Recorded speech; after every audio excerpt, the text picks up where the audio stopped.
right, welcome to the Stoa, everyone. Susan Campbell is here with us today. She was with us a couple of weeks ago, but we had a whoops, someone just made a noise. If you can keep yourself on mute. So Susan was with us a couple of weeks ago, and there was a tech issue. And so we rescheduled.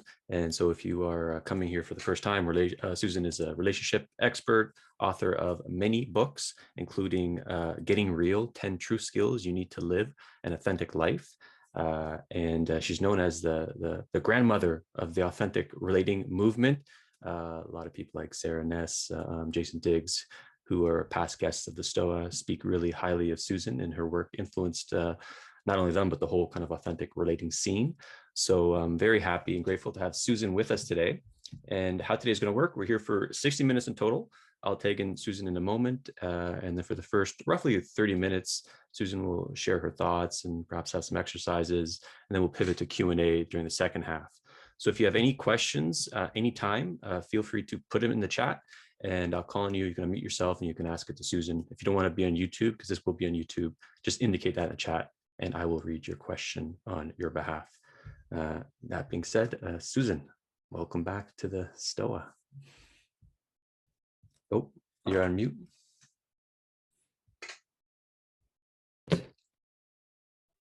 Thank you, Peter.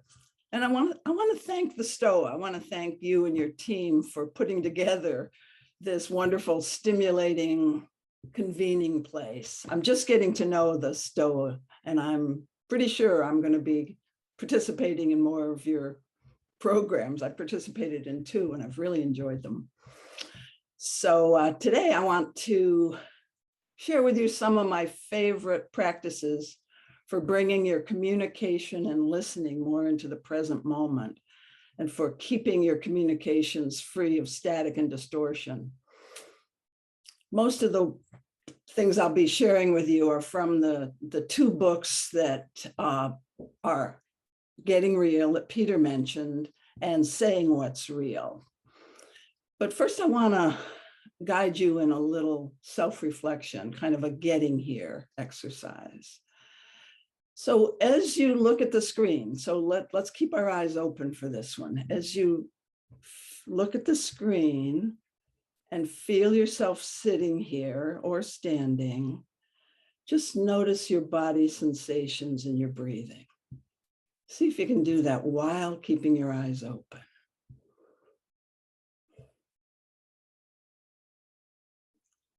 And notice if your posture is relaxed and settled into the chair, or if perhaps there's a little bit of holding yourself up that you notice. And are you more laid back in your attitude, not just your posture, but your energetic attitude? Or are you more on the edge of your seat or somewhere in the middle? And see what else you notice about your posture here, or how you're holding your head or your jaw.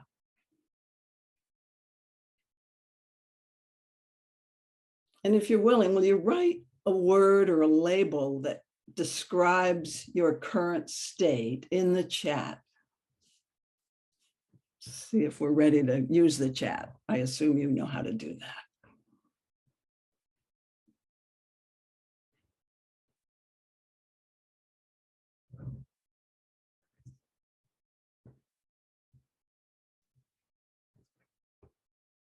Now, it's obviously very important to be aware of our own state as we go through life. So as we take this forward, I want to talk to you about some of these practices and let you know what motivated me to write the books, Getting Real, and then Saying What's Real, and then some of the other books on authentic relating since then. Back in the 90s, I did a research study in the corporate world of what I thought of as the new human capacities. I was looking for what are the traits of managers and leaders that help you thrive in a world of exponential change and increasing diversity, and now increasingly conflicting worldviews. So I was positing these as some of the biggest challenges of our time: change and conflict. And looking at the results of that study, I came to the conclusion that the world problems are just so complex. They're beyond the capacity of humans at our current state of development. It's like the job we're given is beyond our pay grade.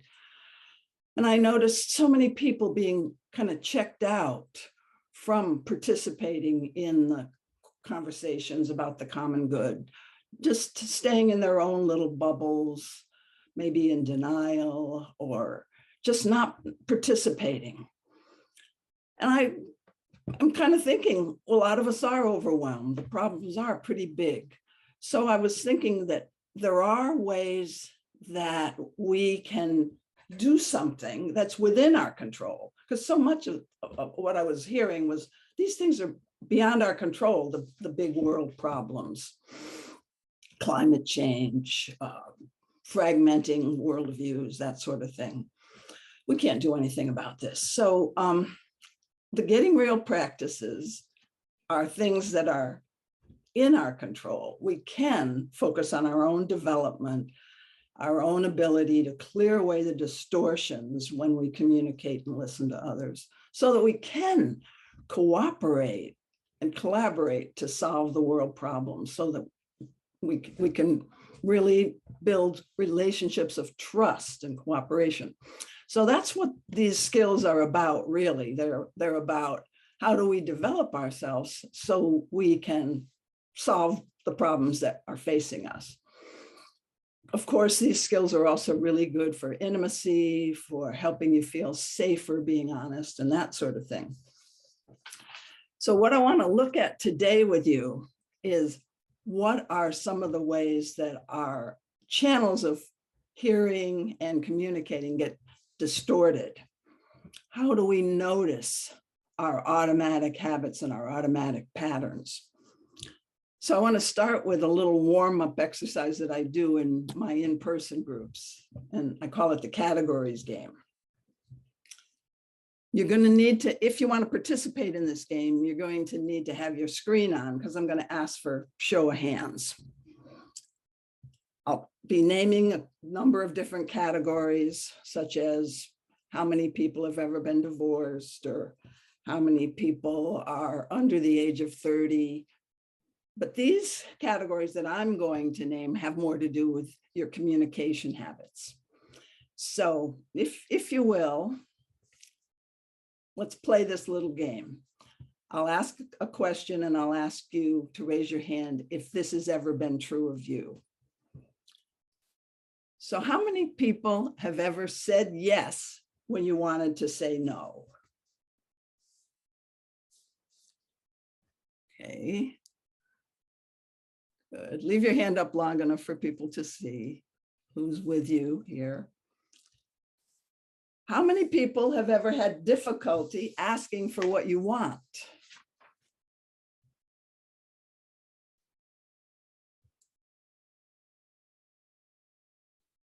There's several pages here, so thank you. How many people have ever gotten defensive when you thought you were being criticized?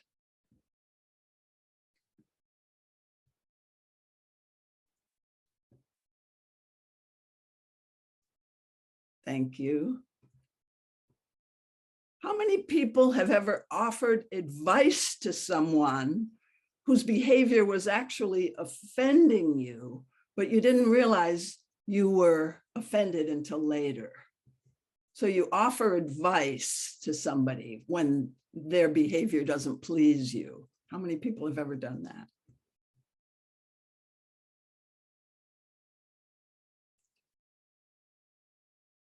Thank you.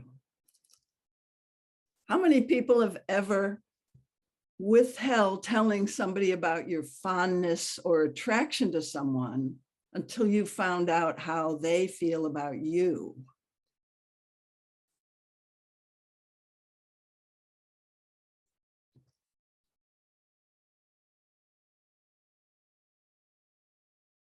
Thank you. How many people have ever pretended to be more sexually turned on than you really were?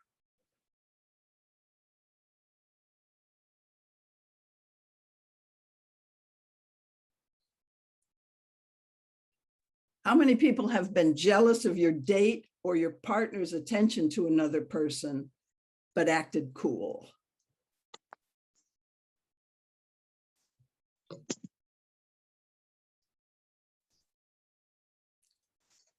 And here's the last one. How many people have ever jumped to a conclusion about what someone's words or actions meant, but found out later you were wrong?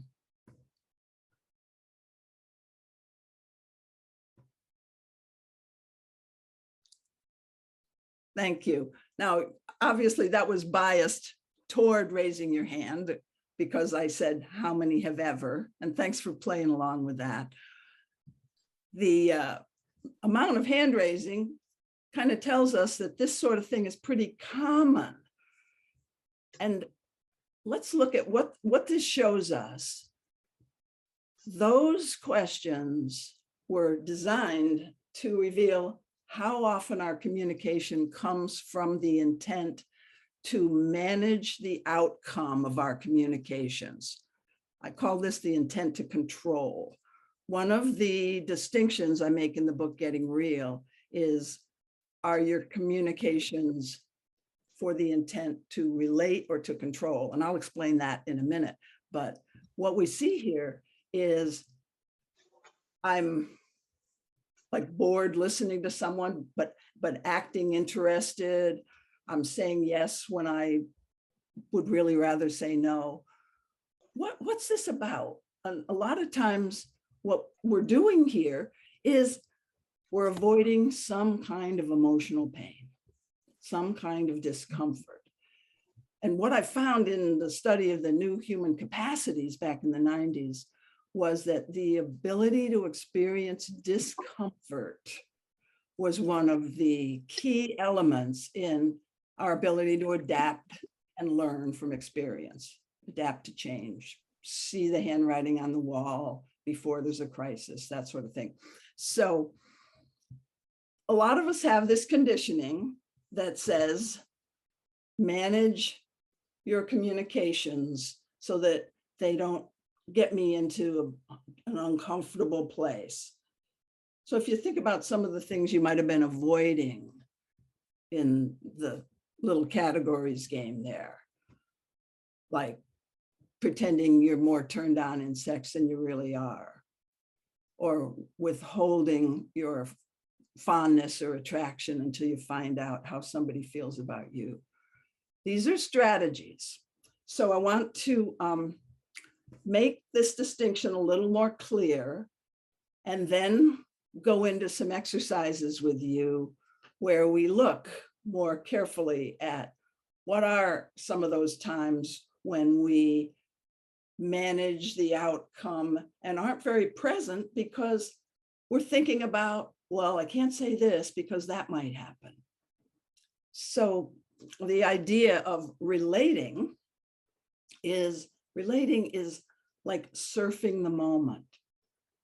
You're feeling what you feel, you're sensing what you sense, and you're tuned in to your environment, like the surfer surfs the ocean waves. You're tuned into the ever-changing now. And that's really what the word relating means in my definition. It's, I reveal what's going on in me, and I'm extremely interested in what's going on in you as a result.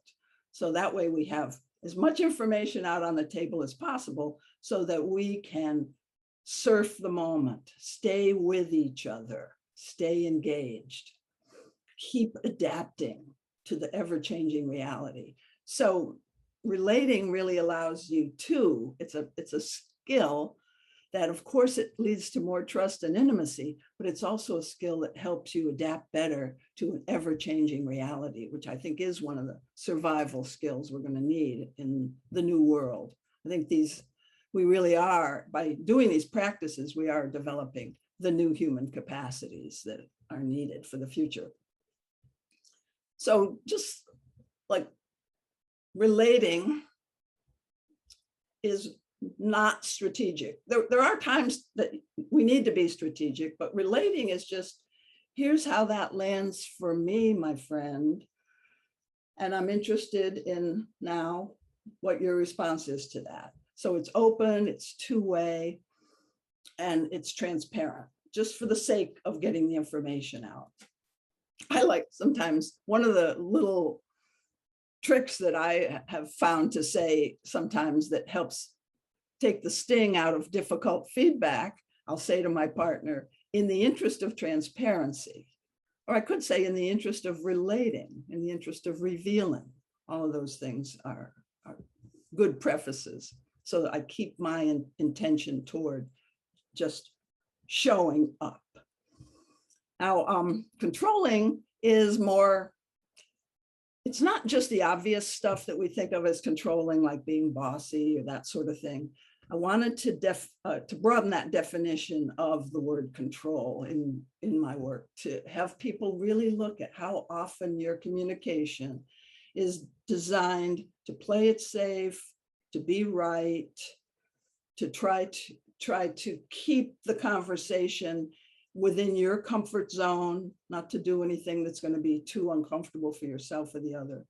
So, of course, many of us who are part of the authentic relating community or other honesty movements, we're trying to break through that habit pattern that's pretty much part of our culture. It seems to me like our culture is kind of addicted to control. And it's just like any other addiction. Addictions are generally related to avoiding emotional pain or avoiding some kind of inner discomfort that you don't think you can handle. The thing is that we can handle it. We only find that out when we take a risk.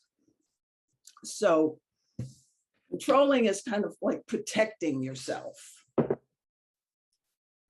So now I want to do some exercises. I'll start with one, and it's a scenario. It's a scenario that I'd like you to put yourself into so that we can examine the tendency to play it safe, strategize, that sort of thing, so that we can get more in touch with that within ourselves. Imagine that you are in a cocktail party mixer kind of atmosphere. People are mingling around. There's little groups of 2s and 3s around the room. There's a food and drink table off to one side. You've all been in some kind of a scenario like this. And you're talking to somebody, it's just the two of you, face to face, and you're really enjoying this conversation with this other person. You're connecting, there's a lot of eye contact and nodding with each other.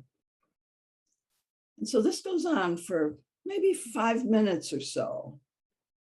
And then you notice this other person not looking at you anymore. They're looking around. They're looking over here, looking over there. And you're a little taken aback. So here's the question. This is the exercise. At that moment, if you can put yourself into that, what do you feel? What do you think? And what do you say? And again, I'd like to see if you can write something in the chat right now. See if you will write in the chat something that you would feel, think, or say in this moment.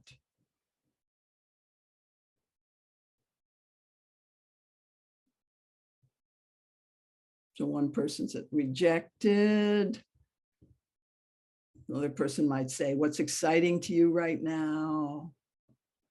Rejected, failure, hesitation, sad,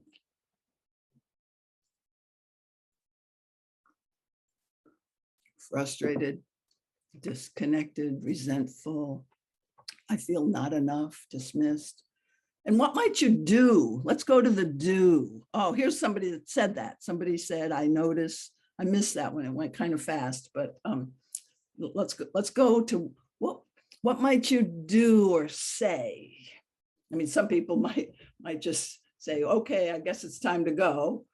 Other people might stay there and kind of check out what's going on. Notice a shift. And I'm wondering, I can't see the rest of the, let's see. That person, they're thinking that person doesn't value me. So think about what you would do. Because here's when we go from feeling to doing, sometimes there's a big disconnect. I don't say what I'm feeling. And I'm not saying you should here. This is an exercise to examine your own ways of dealing with things like feeling dismissed, rejected, those kinds of things. Okay, I get the feel. Somebody says, I get the feeling, like I'm going to finish that because I can't see the rest of it. I get the feeling that this conversation is winding down, something like that. Although I didn't see the last part of it. And of course, it depends. Somebody says here, it depends on how important this is to you. And so the way I set it up was it's a temporary relationship, but it was becoming quite important to you. That was the mindset I was wanting you to get. So I'll just summarize some of the things that I saw in the chat.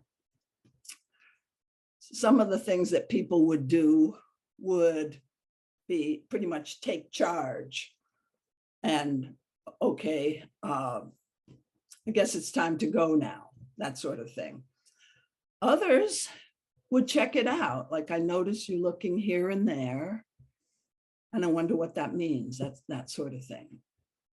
So the exercise is intended to show how often when we feel uncertain about something, we'll either fill in the blanks. That's one control pattern. I call these control patterns, and it's real interesting to start to observe your control patterns. Observe the little avoidance strategies that avoid discomfort, emotional discomfort. So if you had a tendency to just jump to conclusions or say like, okay, I think I'll go, that's like I'll avoid being rejected by leaving the situation first. If you know you have that kind of a tendency, or the tendency to assume that you know what's going on in the other person, one of the main practices in the getting real work, and this is something a lot of you have learned, but I wanted to remind you here, is to really be able to say, I notice you looking here and there, and either a question like, I wonder if you're getting tired of this conversation, or I am, and then say, are you? So it's I notice, and I imagine, or I wonder, or I'm thinking, and then check it out. Now, in a little lecture like this, you go, yeah, duh, I know that. But how often do we really bring that into our lives? I notice, I imagine, I wonder, and what is the case? So that's one of those antidotes to jumping to conclusions, to interrupting a conversation in order to just save yourself any pain. So just check in, notice how often you might do something like that. And I want to just give you one more. That's a scenario again. You're about to have lunch with somebody, and you're 15 minutes late. It's an important colleague that you're having lunch with, but you walk in late, the colleague's already sitting there in the restaurant, and the colleague says to you in a flat tone of voice, you're late. So I won't ask you to write these things in the chat now because I'm going to kind of move it along because I have one more exercise I want to do before we break for questions. So the person says, "You're late. What do you feel? What do you assume or think? And what do you say? What do you say?" There's so many of us who do a quick quip around that, like, "Well, not that late."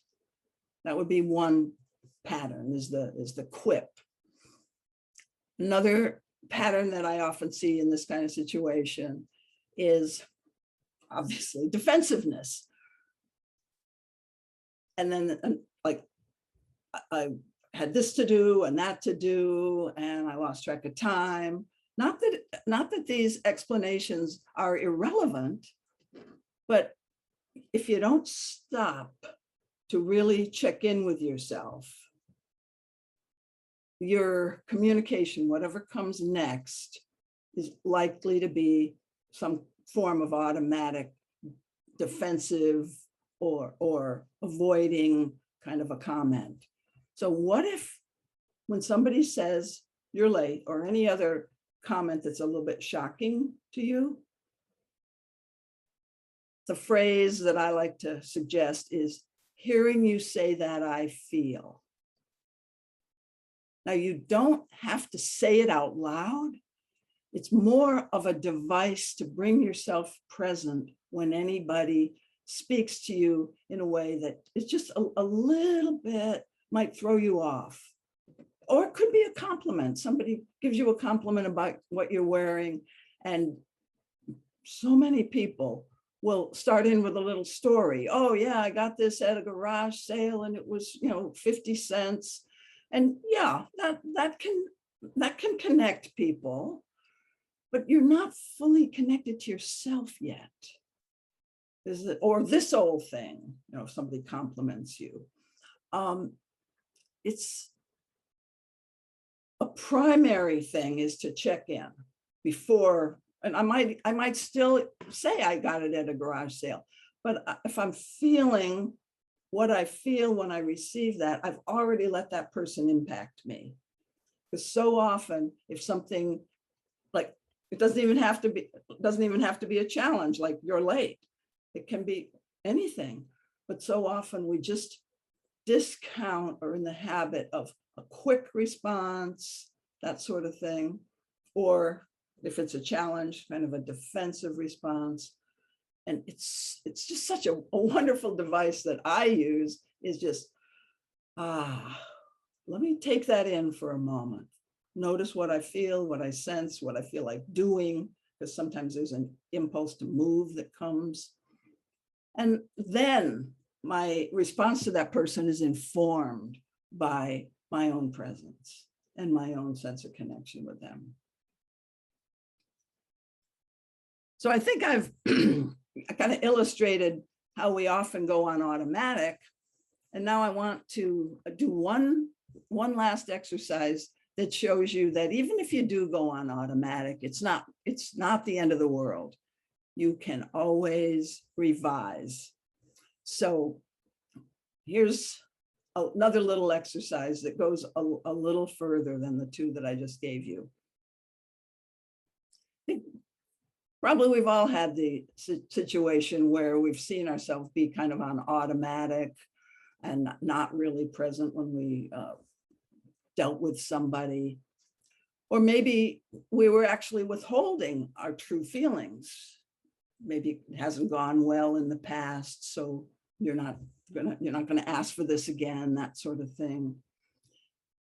So think with me, think of a situation where you didn't express your truth, or you didn't express yourself as authentically or as honestly as you would like to have. Or maybe you were just on automatic. You didn't really think about what you really felt or needed. So just think of an actual situation in your life.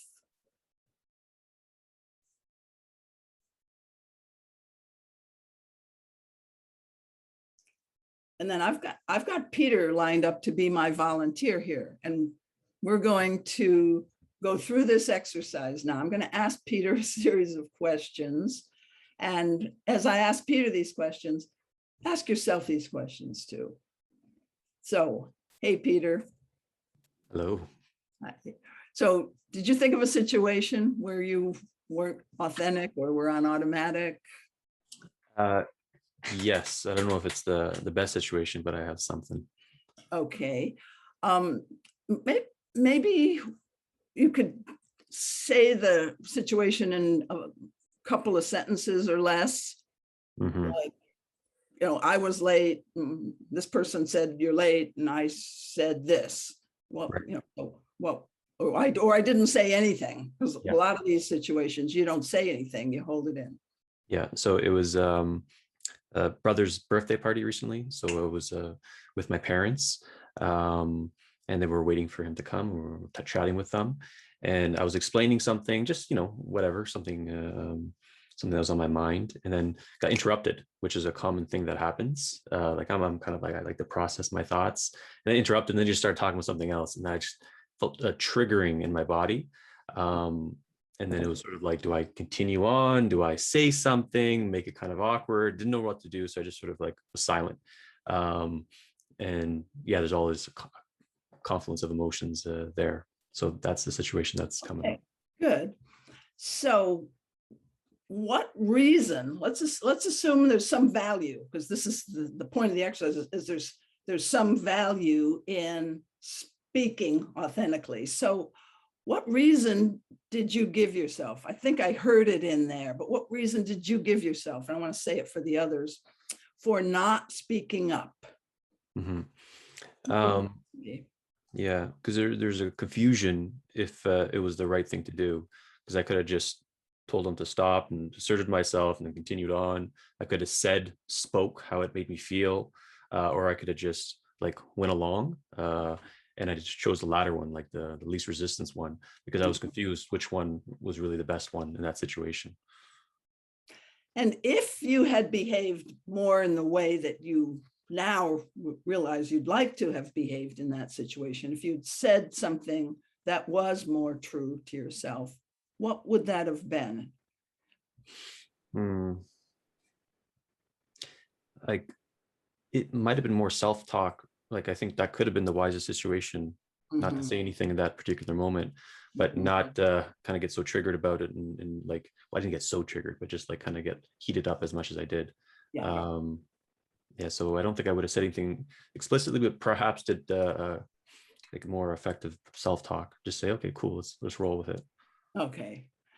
So this exercise, that wasn't the greatest example to demonstrate what I'm wanting, because what I'm wanting is something that, but I like your conclusion, Peter. But I want to kind of go through it for the people who perhaps did have something that they either said sort of like the wrong thing that they didn't actually mean, or they withheld something that they really were afraid to speak.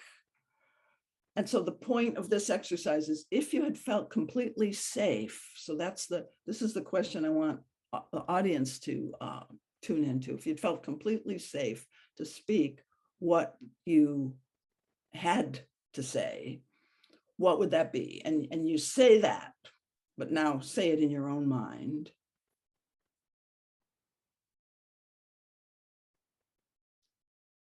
And then the question is, would it be appropriate to go back and speak this to the person?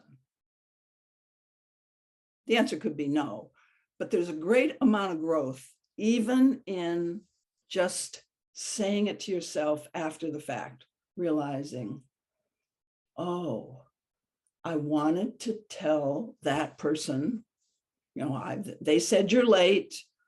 I said, oh, well, not that late. I wanted to go back. If I had it to do over, I would have said, hearing you say I'm late, I feel some defensiveness coming up in me. I'm kind of wanting to explain. but I don't think I'll do that right now. I think I just want to tell you how sorry I am to make you wait. Sometimes you can't be as present in the moment when you're shocked or triggered or something. But later on, you go, oh, there was more there, or there was something deeper there. And when you process it this way, I call this the daily authenticity inventory, because you look each day at what were some instances when I didn't speak my truth, when there was not an alignment between what was inside and what came out. And sometimes there's a good reason for that. And so the second question that I asked Peter was, what reason did you give yourself for not speaking authentically? And sometimes that reason is like a trigger, and you have to be a little tender with yourself around that. And so sometimes the work is just internal. It's not going back and talking to the person. Depends on what happened after the trigger. But the point of this is you don't have to be perfect the first time. You can goof up. You can think about it like a Monday morning quarterback watching the tapes from Sunday's game, and you can go back and redo. So to me, that's a really important way to give yourself permission to have more risks in your life, because you can do things over. Okay, I think that will be about all I want to say in my lecture part. I'm going to open this up to questions now, or comments or discussion. So if you have any comments or questions or things like that, would you put them in the chat? Cool. And Peter will help me navigate the questions, because apparently the way I've got my screen set up, I only see the first part of people's comments. Yeah, feel free to start putting your questions in the chat, and I'll call on them, Susan, so you don't have to keep your eye on it, or just kind of raise your hand with that little icon and I can call on you, and I'll ask a first question just to warm up the room or the Stoa. Yeah, so like I've read your book when I was like 18, and I'm engaged in a lot of circling authentic relating exercises, and I feel pretty good doing it on a one-on-one kind of setting. Like I'm pretty good at that. And also, and when the container is set, it's like everyone kind of knows the guidelines or the rules or whatever, the invitations, and the Stoa is kind of set like that. But it's tricky, sort of when it's in the kind of conversational wild, when you come to like maybe a family get together that you haven't seen in a while, or a group of people, and there's maybe someone who's like in my example, interrupting, or maybe a narcissistic personality. It's kind of tricky for me to find the discernment of, okay, when do I like just kind of use this kind of tech or similar tech, or when do I just kind of go along and kind of like, pick your battle, so to speak, because the space is not really sort of conducive towards that energy. So I'm curious if you have any general thoughts on that. Yes, that's a great question. What comes to me is there are many out in the wild kind of situations where you can set a new context for the conversation. Let's say it's a boring conversation. You're having a conversation with somebody, but you're tired of the conversation. You might right in the middle. I mean, you don't set the context at the beginning of the conversation, but you realize, oh, we don't have an agreement here to interrupt or to say what we're really feeling, that sort of thing. So I might say, I'd like to pause. So I'm in a boring conversation. Some of you have been there, of course. Something I like to do when I'm talking with people is pause every now and then to check in about how we're feeling. Have you ever done that, or would you like to do that now? So I'm kind of role playing being in that situation now. I'm saying I've interrupted the person, but I have an intent to introduce a new context. So I said, would you like to do that now? Could we pause? And I'll wait until they respond, and And they might ignore, I mean, some people will just ignore and keep talking on their subject. So that didn't work. But let's say they say, yeah, I hear you. What would that look like? So, well, let me go first. As we were talking, I was starting to wonder when am I going to get to say what I've been thinking for the last couple of minutes? And so I was kind of checking out of the conversation because I was so worried about if I was going to get a turn. So, okay, that's what I was feeling while we were talking. Your turn. So you kind of step out of the conversation and take leadership, set a new context. That's one tool. Yeah, I like that. I refer to that like social alchemy, like inviting a new context. It's difficult, and I don't know if maybe you have it, but having like a kind of almost a course just on inviting new context. I think that would be really cool. That's a great idea. So let's pivot to some questions. Katharina, I think you had your hand up. Yeah, so my question was partly already answered with your question, Peter, and the answer Susan gave.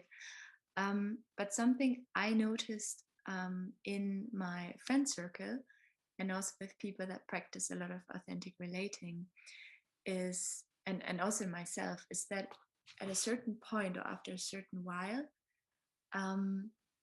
this was the only mode we could talk and we would relate.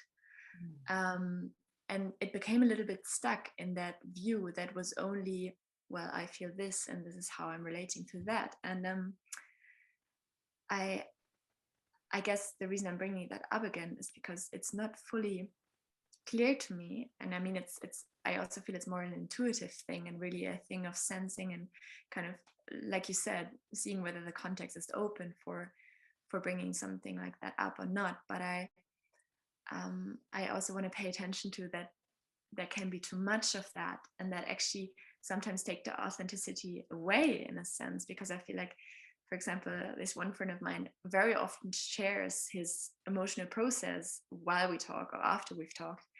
But it's not coming from a place that feels authentic and real in that moment, because the realest thing would be to say like, hey, I'm angry, to express it instead of putting it in a format that is kind of not really fitting the situation. So I guess I just wanted to hear your opinion on it, because I've been wondering about that and trying to find my own way in it.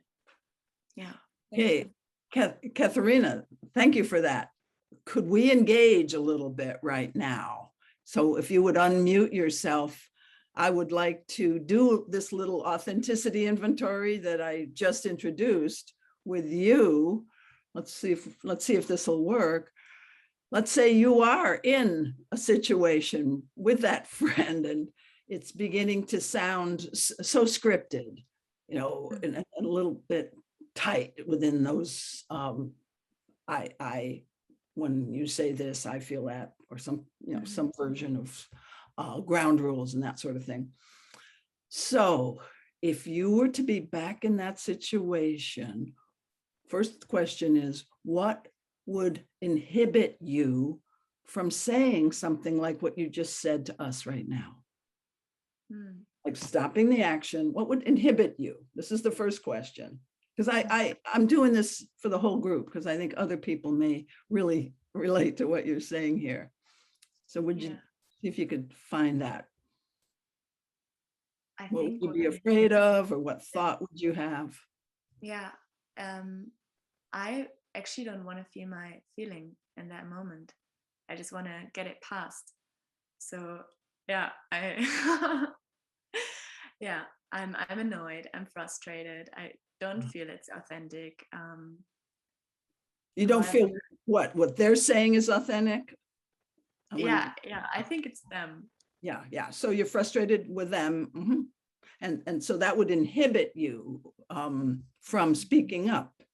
Is that what you're saying? Because it would be like perceived, you would be perceived a certain way, or what you say would be perceived. What's the why don't you want to reveal this? because I want distance from that person. Because I I don't want to make myself vulnerable in a sense. That's also there. Yeah. And there's also a strong, it's like I'm a bit frustrated with that way of talking sometimes, so I don't want to get into that. So I have some, I don't know what's the English word, but I'm against it. So yeah. I mean, it's hard. Like, I'm gonna put words into maybe not exactly your mouth, but if I'm critical in a situation, sometimes it would be hard for me to accept that about myself. And it would be vulnerable to reveal that. I might be judged, I might be seen as, you know, a negative, angry person or something. Okay, I'm projecting into the scene from myself. So these are the kind of normal human fears. And it's kind of like, I don't feel safe to speak my truth because my truth is, because I judge my truth is kind of negative. Like, you know, I'm being critical and I feel like a cold bitch or something, you know. I mean, now I'm talking about myself. So that's my inhibition.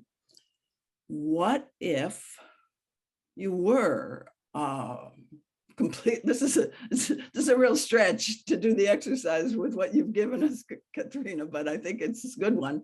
What if I felt like I was going to be completely accepted, and I'm going to use my own terms now, completely accepted with my small-mindedness, my pettiness, my criticalness, my low frustration tolerance. If I felt I was going to be completely accepted, what would I say? Now, this is an exercise. This is not something you're necessarily going to do out there in the world. This is a self-study, self-awareness. What might I say? Let's play with this, and I'll go along and do it with you, Katrina. What might I say? But give other people a chance too to think of your own answer to this. You got anything, or you want me to go for it? You mean me or everyone? No, I was just asking everyone to put themselves in our situation. You and I are kind of in this, wrestling with this. I want them to be wrestling with it themselves quietly.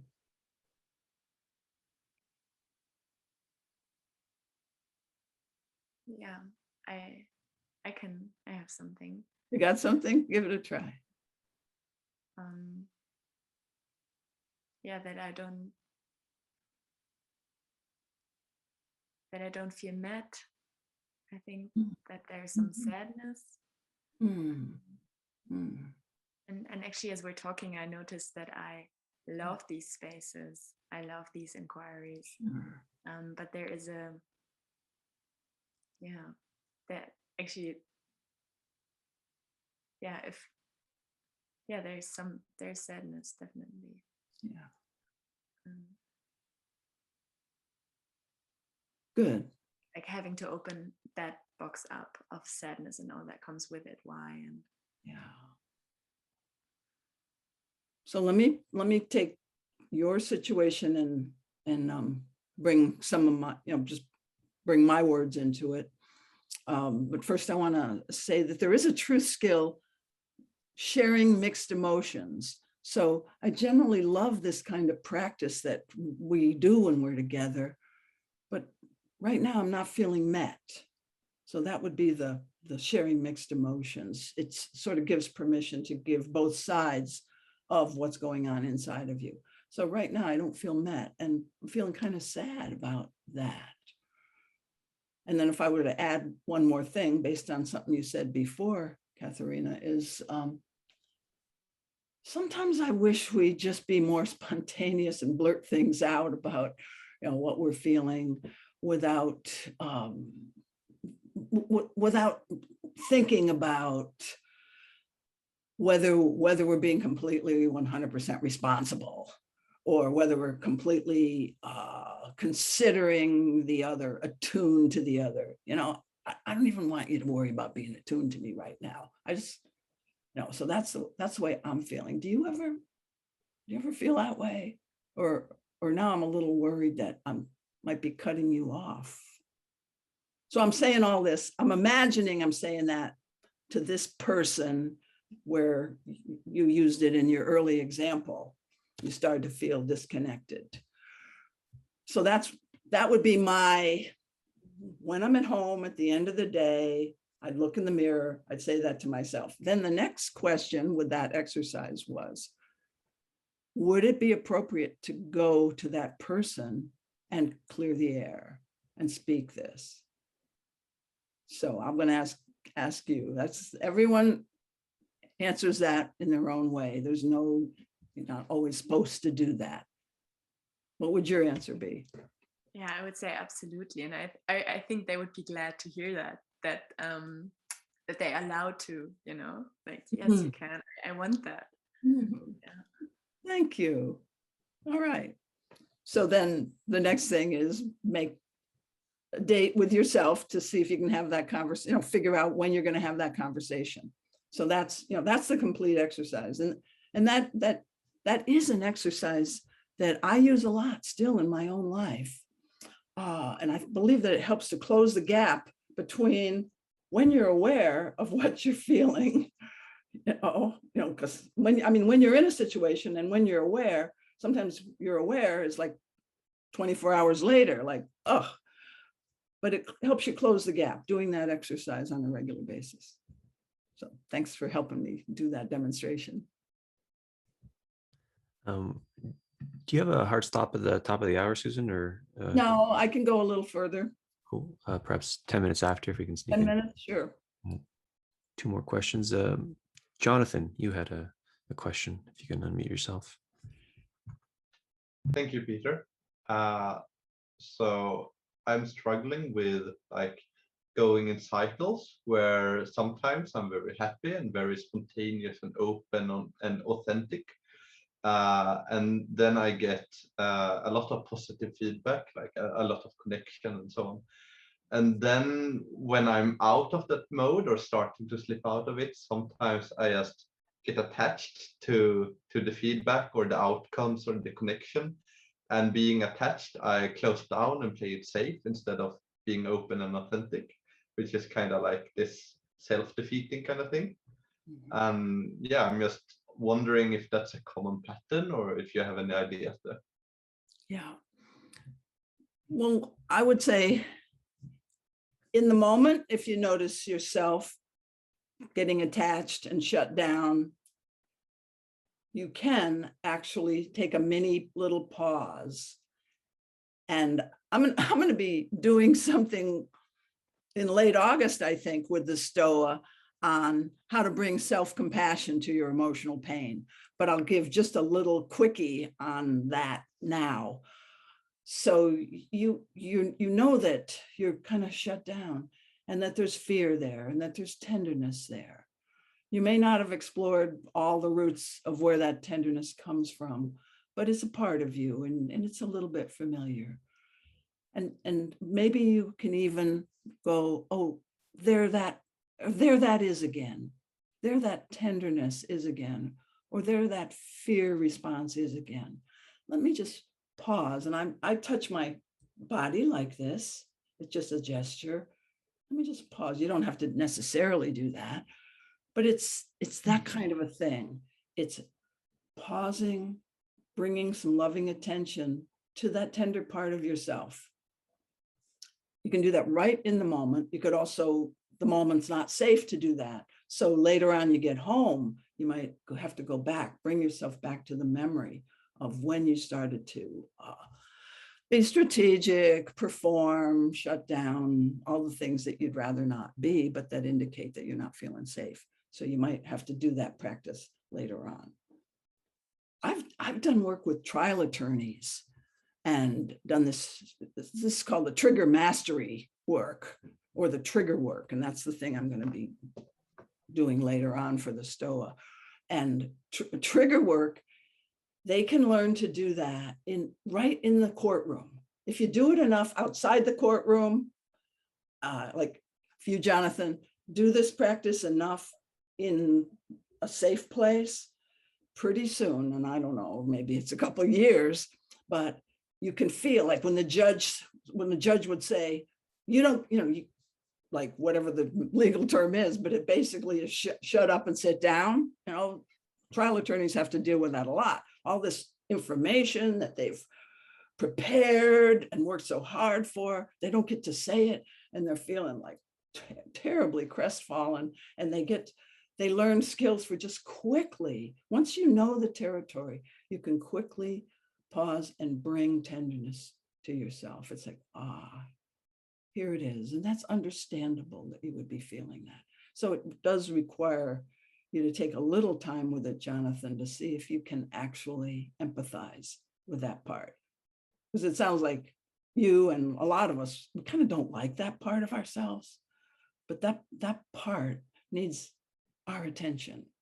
And as we get to know where that part's coming from, it becomes more integrated with our more courageous parts, or the happier parts. And and once you're more integrated, you're able to more quickly respond in the moment. But that takes doing these practices.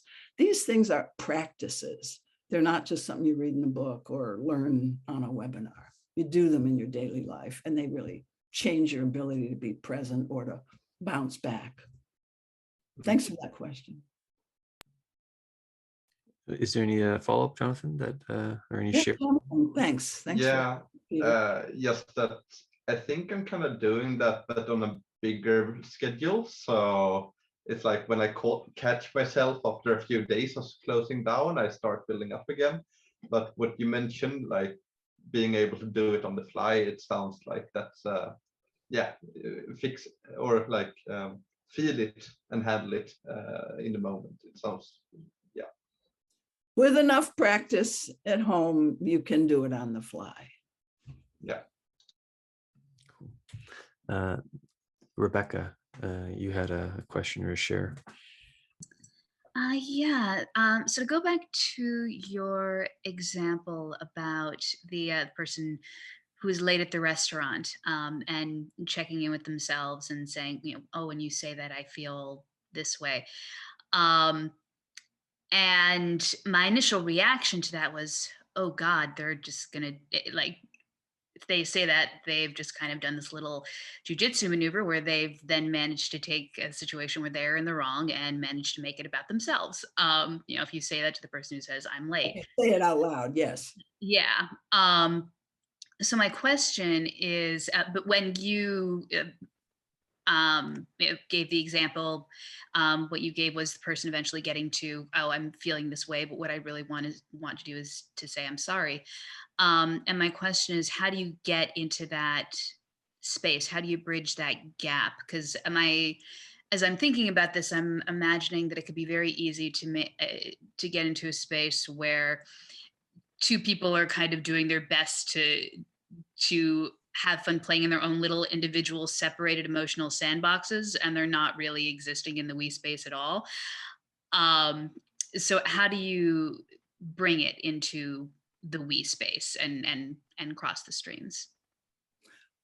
Well, one thing is, when I know, first, there is a lot of inner work and inner self-reflection that needs to happen before I am fully available for the other as a we. So let me just pick that apart here. I happen to know that I have an automatic tendency to give a quick defensive response. I've already done enough work on myself to know that's one of my patterns. And so the whole point of this getting real stuff is to be able to be onto your patterns, and so that you can set that aside. So I reveal I've got this defensive pattern. I might not even have to reveal that, but I did that for this demonstration. And then I know that pattern is covering up vulnerability, is covering up my caring for our connection. I already know that because I've done this inner work, and that sometimes I'm afraid of caring too much, no loss of connection, that sort of thing. So that I come in with that self-knowledge because I've done some inner work. The other person may not have. So one question is like, how do you promote more of a we space, even if the other person hasn't done that work? Because that would be of interest in a situation like this. Because we really are talking about taking these skills out of the circling context and into the world. So once I'm clear and I'm not pushing my agenda, because I'm aware of it, I accept it. It's like I don't have an agenda anymore. I'm open. I really am attending to this other. I'm paused. I'm there, and that's about all I can do to really promote the we space. If the other person, if we don't have a prior subculture where this is our value. But it often works wonders if I'm just able to attend with all my attention. My attention's not taken up with my own ego concerns of looking good or that sort of thing. And so really just bringing true openness to the moment will probably have the best chance of even unilaterally creating a we space. But I'd like your reaction to that, Rebecca, because nobody's ever asked me that question before and I had no prepared answer. Any response from you? I'm truly interested. I don't think so. Yeah. And I guess, that makes sense. The best we can do is kind of come from a place of good faith while also acknowledging that not everybody will be ready to play in that space of good faith yet. It makes sense. Yeah. And now I'm thinking there's a caution that I want to bring in, which is if we're too attached to anything, including what we call the we space, that can interfere with the true moment of movement, of, I'll call it love energy, just openness between two people. Even if there's fear over there, the space can be loving. But so like watch your preset agendas is probably the thing I wanted to add on there. Thanks for the question. Awesome. Thanks, Rebecca. So we'll have one last question. Richard Clark, you had a few questions. Perhaps you can combine them into one.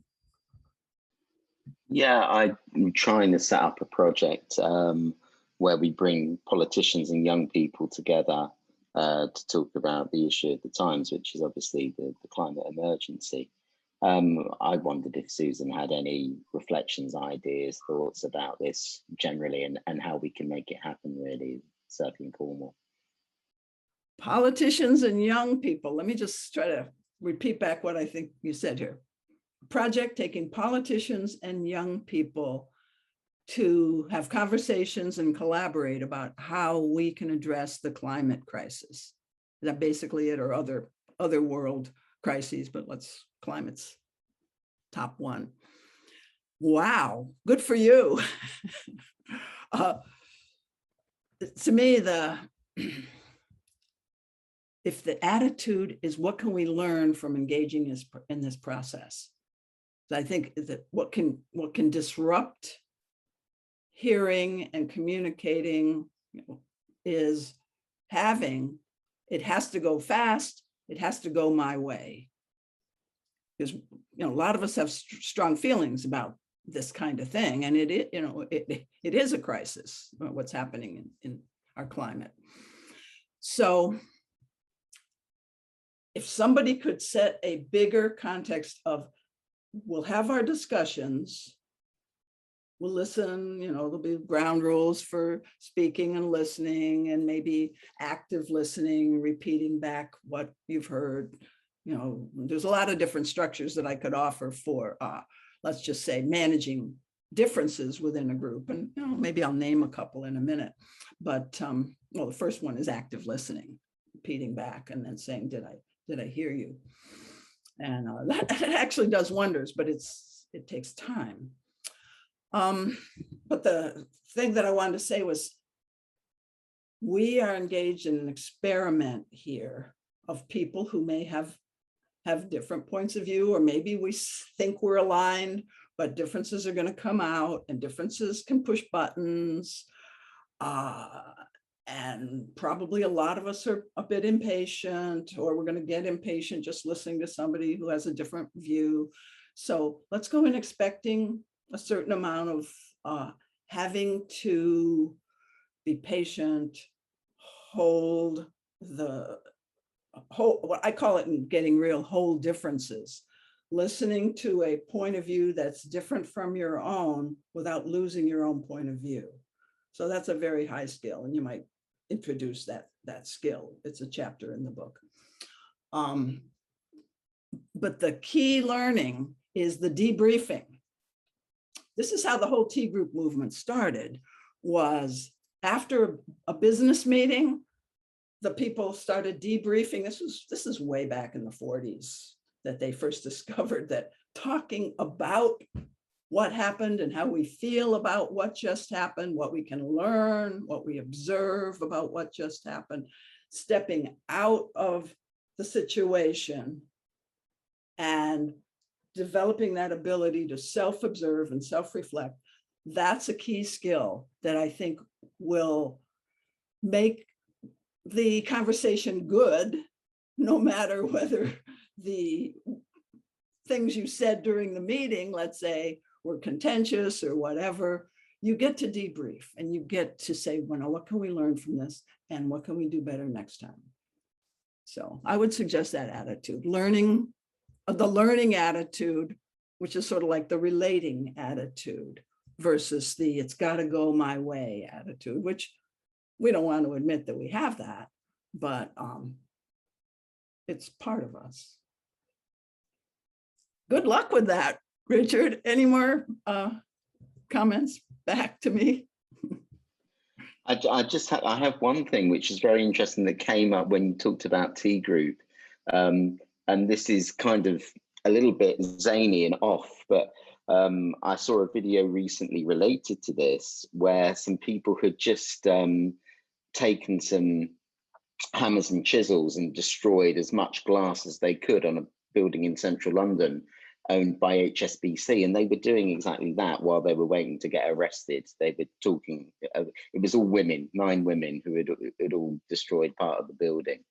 Yeah, so it's funny, my reflection here is that it's already interesting that some of the people are starting to use these skills and this kind of high octane acceleration to getting real and feeling authentic. Obviously, the people that we need to encourage are the people who have more of the power. Yeah, a very important skill, I think, for the coming decades for humans to develop, is the ability for a group to reflect on its own performance. It's like humanity. How are we doing as humans? I like to ask that question because that really helps me feel a part of it. So thanks for your questions, all of you. Those were really excellent questions. Awesome. So we'll close here. Perhaps before I make closing announcements, Susan, do you want to talk about your book that's coming out, I think on August 31st, which we'll have like a book launch party here at the Stoa? Yes, I wrote a new book during COVID because there was nothing else to do. And it's called From Triggered to Tranquil. And it basically teaches you how to more efficiently process emotional pain in a loving, self-compassionate way. And remember, I was talking about the trial attorneys, how to do that in the privacy of your bedroom, let's say, and bring it into the world so that when you get triggered, you know how to do inner work, which makes you more accepting of the parts of yourself that maybe you believe ruin all your relationships or something. But these parts of yourself are parts that are traumatized, were neglected, and just knowing the parts that are more in your shadow and really enjoying doing shadow work. So that's what this book is about. Awesome. And I put the link to the book on Amazon. You can pre-order it. And we'll have a book launch party. We haven't posted it yet, but I'll work with Susan behind the scenes and we'll get it up. So I'll make some upcoming announcements for events that are coming up later today in the week. But Susan, thank you so much for coming to the Stoa today. It was great to have you and looking forward to having you back. So today we have an event at 6 p.m. Eastern Time, The Art and Science of Accessing Flow Consciousness. Justin Fairman is coming in. And if you want to get a taste of some interesting, authentic relating things, practices, John Thompson from Circling Europe is coming in, and he's doing collective intelligence, a view from the existential trenches. And he's been experimenting with some really interesting stuff in Europe. And how he described it to me is this kind of like a collective grace is forming in the tech he's doing. So we're going to get a taste of that in the Stoa on August 12th at 12 p.m. And we've got so many other events. We have another book launch on shame. Our shame educator is coming in, AJ Bond. We have a 30-year anniversary of King, Warrior, Magician, Lover. So that's going to be a fun book. And then Embodied Sexuality. You can check out everything on thestoa.ca. And you can sign up for our mailing list to get up to date on events. So that being said, Susan, everyone, thank you so much for coming to the Stoa today.